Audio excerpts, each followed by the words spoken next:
वयाच्या 44व्या वर्षी याच रायगडाच्या मातीमध्ये महाराजांचा शिवराज्याभिषेक सोहळा पार पडला. शिवाय नको पाहायला पाहिजे होता तो दिवस, तुम्हा आम्हाला बघावा लागला.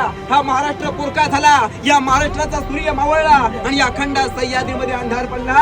ही तारीख आहे 3 एप्रिल 1686 ला. जगदंब छत्रपती शिवरायाने शेवटचा श्वास याचा राजांचं निधन झालंय आणि हीच बातमी औरंगजेबाकडे गेली आहे. औरंगजेबाचा सरदार मुस्ताफिद खान औरंगजेबात काय सांगतोय?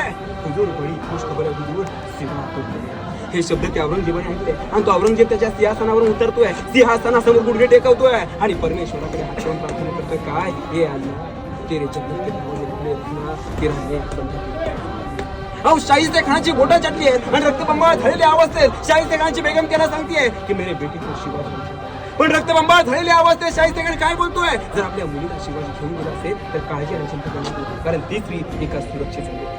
म्हणजे कल्पना करा, शत्रूंच्या मनात देखील आपल्या राजांबद्दल किती आदर होता. काय म्हटलंय की अनामवीरा जिथे झाला तुझा जीवनांत, पेटली ना वाट या धर्मात कसरायची.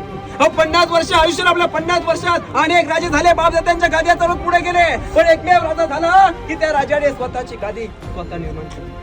आज आपण गळ्यात भगवा पट्टा घालतोय, कपाळी भगवा गंध लावतोय, केवळ छत्रपती शिवाजी महाराज. जर महाराज नसतील खरंच तुम्ही आज आपल्याला आपलं स्वतंत्र जीवन जगायचं. आज आपण कोणाच्या ना कोणाच्या हाताखाली गुलामगिरी करत बसलो असतो. म्हणून काय म्हटलंय? तांदूळ शिल्यावर भात म्हणतात, तांदूळ शिल्यावर भात म्हणतात, अंधाराला रात म्हणतात आणि काळ्या मातीत राहून आपल्या छत्रपती शिवरायाने विसरे त्याला खरं खरं पूर्णपणे विसरायचं.